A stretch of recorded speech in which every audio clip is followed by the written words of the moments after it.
Welcome back. Canva also makes available to us a posting format for Instagram, and it's going to be a square post 1080 by 1080. We're going to select this design, and that's going to bring us to a canvas that gives us access to templates that are both free and paid. And we're going to choose one of the free templates. What we can do is we can search through our templates, and once we have one we like, we can then select it and bring it into our canvas.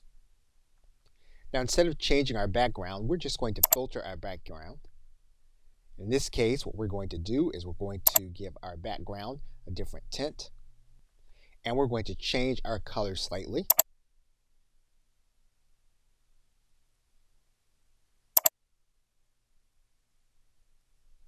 We're then going to add in our logo, and we're going to add in our logo from our folders.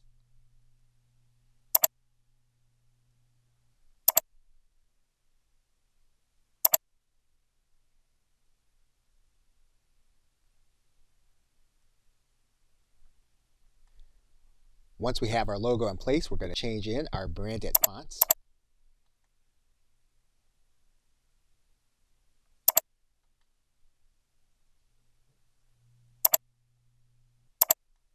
And what we can do is we can then download the image in order to upload it to Instagram.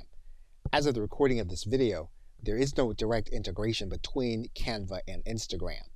So we'll need to download the photo to our hard drive and then upload it to Instagram. Okay, so with that, thanks, and I will see you in another video.